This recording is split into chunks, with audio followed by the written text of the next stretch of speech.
Selamat malam para pendengar podcast Ruang Diri Agung WB. Malam ini saya teringat dengan satu topik yang mungkin saja bagi Anda banyak menariknya, yaitu teknik meditasi untuk mencapai pencerahan paripurna. Keren ya. Teknik meditasi untuk mencapai pencerahan paripurna. Mungkin di antara Anda banyak yang melihat, membaca, atau mengetahui iklan-iklan tentang meditasi yang dikatakan dapat mencapai pencerahan paripurna.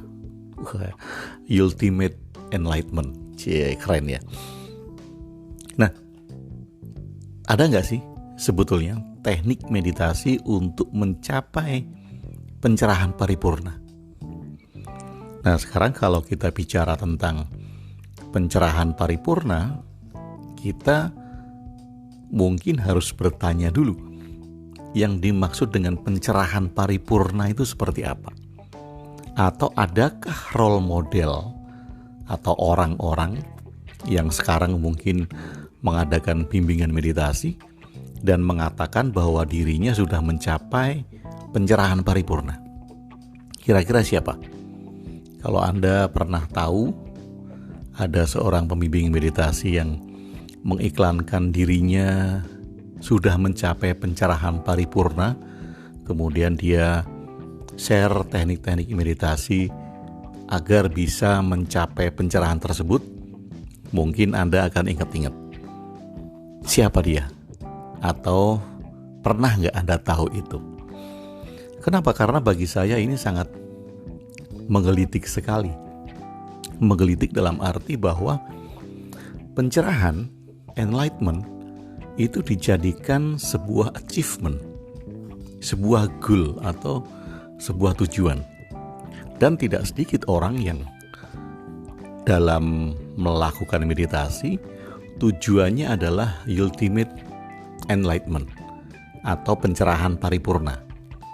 Ya entahlah, mungkin di dalam pikirannya orang yang mencapai pencerahan itu mempunyai keadikdayaan, mempunyai kekuatan lebih, mempunyai ABCD yang tidak dipunyai oleh orang-orang umum, sehingga pencerahan paripurna menjadi sebuah tujuan, atau bisa dikatakan itu menjadi sebuah komoditas yang diiklankan agar orang-orang melakukan hal dengan achievement tersebut.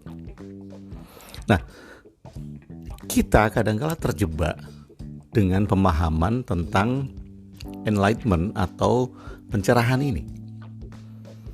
Dan banyak sekali oknum, saya katakan oknum karena mungkin saja ada yang tidak, bahwa pencerahan ini dikaitkan dengan identitas.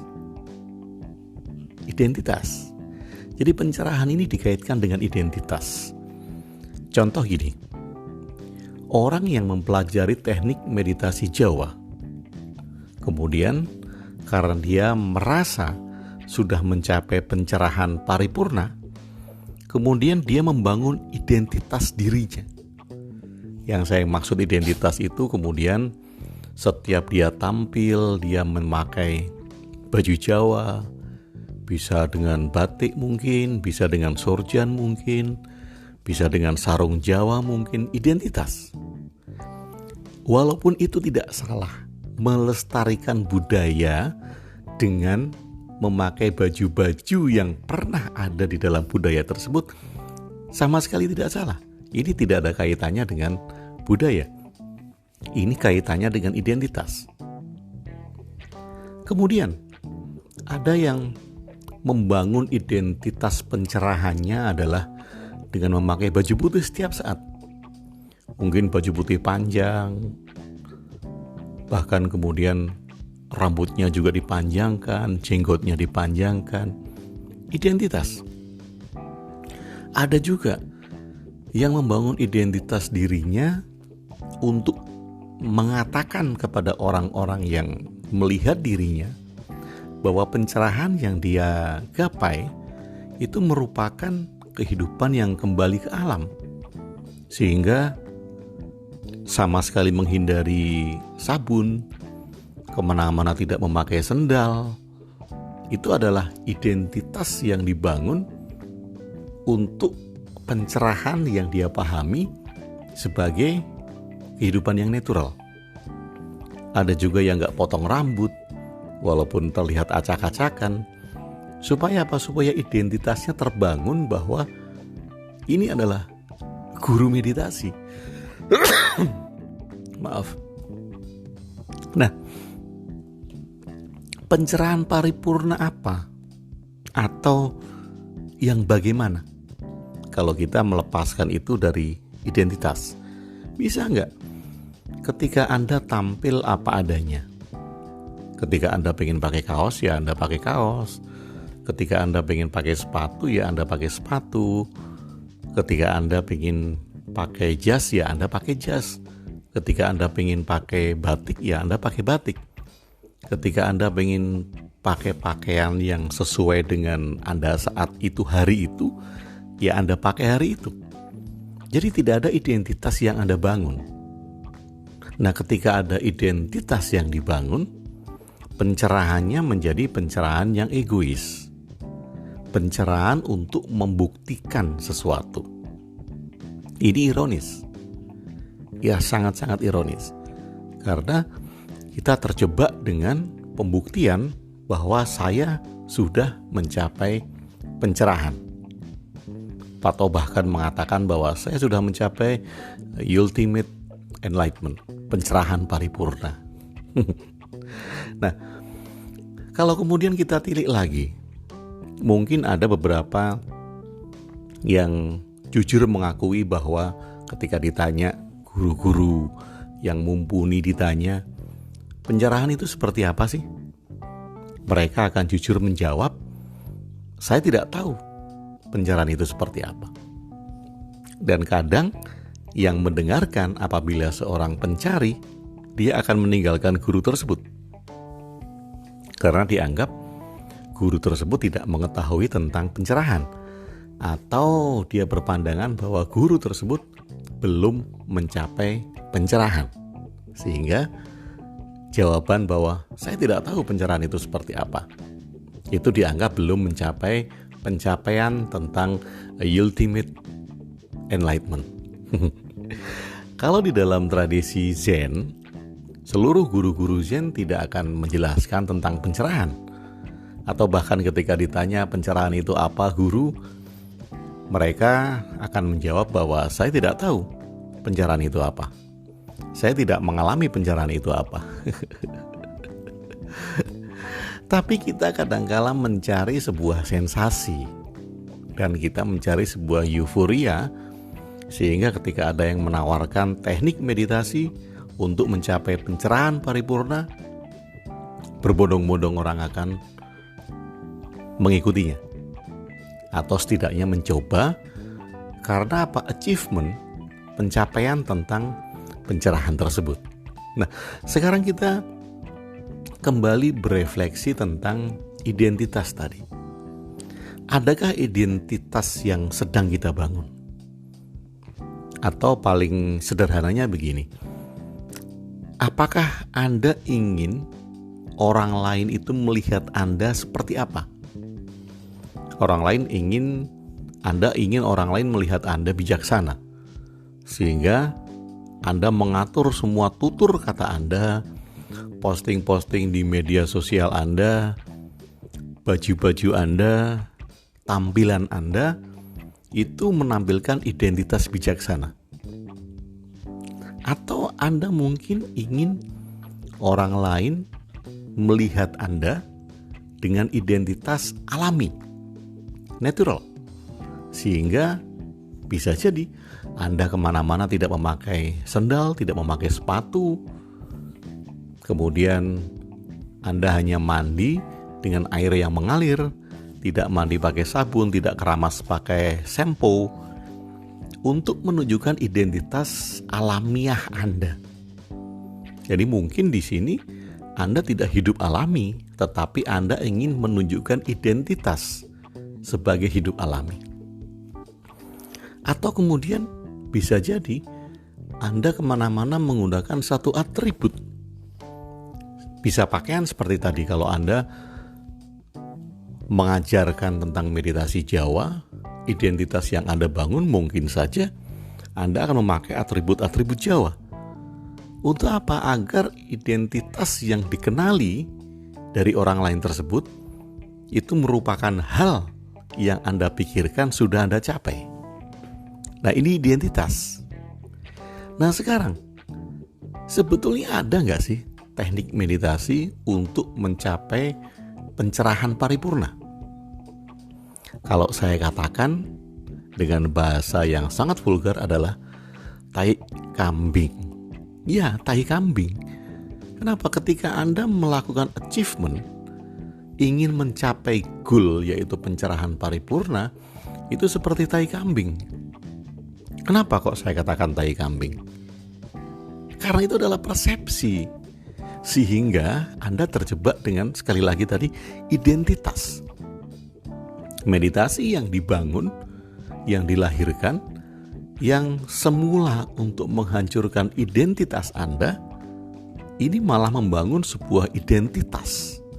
Identitas tentang pencerahan, identitas tentang kebijaksanaan, identitas tentang spiritualitas, atau identitas tentang apapun juga yang orang lain ingin lihat pada diri Anda. Nah, ironis kan? Nah, tapi kemudian ada juga yang kemudian maksa. Lalu kemudian menurut Pak Agung, pencerahan itu apa? Saya juga bingung. Pencerahan itu apa? Terus terang bingung. Kalau orang bilang apakah akan ada sensasi-sensasi di tubuh, bagi saya itu bukan pencerahan.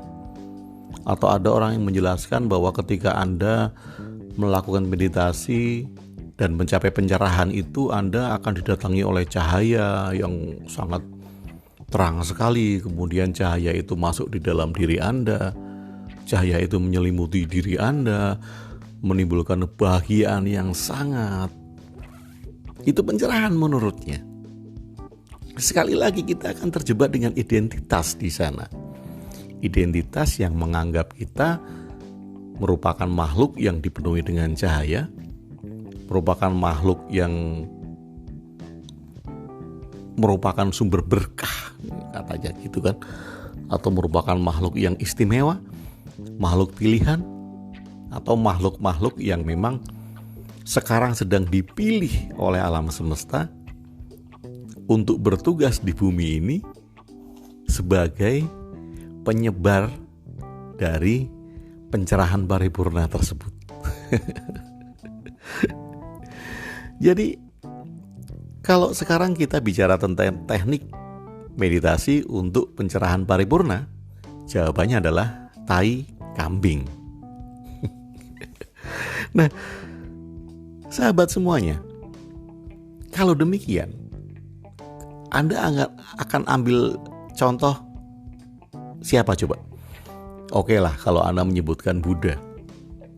Apakah Buddha pernah mengatakan bahwa dirinya mencapai pencerahan paripurna? Tidak. Ya, Buddha sepanjang hidupnya hanya berjalan menyebarkan dharma. Kemudian siapa? Kalau Anda ambil contoh Nabi Muhammad, apakah Nabi Muhammad mencapai pencerahan paripurna? Dan beliau mengatakan bahwa sudah mencapai pencerahan paripurna? Tidak. Nabi Muhammad sepanjang hidupnya juga menjalankan dharma, kebaikan-kebaikan untuk masyarakat sekelilingnya. Siapa coba? Mungkin Anda bisa sebutkan satu contoh yang Anda anggap sudah mencapai pencerahan paripurna. Mungkin Anda bisa bilang, oh iya karena dia setiap hari sudah memakai baju putih. Oh iya, dia sudah memanjangkan rambutnya. Oh iya, dia sudah punya jenggot. Oh iya, dia sudah setiap hari nembang Jawa. Oh iya, dia sudah setiap hari hafal mantra-mantra Sanskerta dan segala macam. Itu adalah identitas. Identitas. Jadi kalau ada yang harus dikatakan tentang pencerahan paripurna, gampangnya begini bagi saya. Anda bekerja, kemudian gaji Anda sehari itu 100.000. Ini contoh gaji harian ya. Gaji Anda sehari 100.000.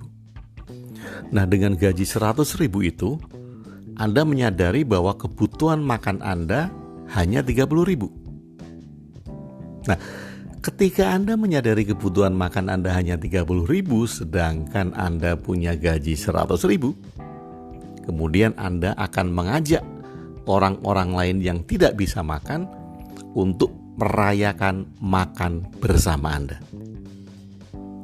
Itu adalah pencerahan paripurna.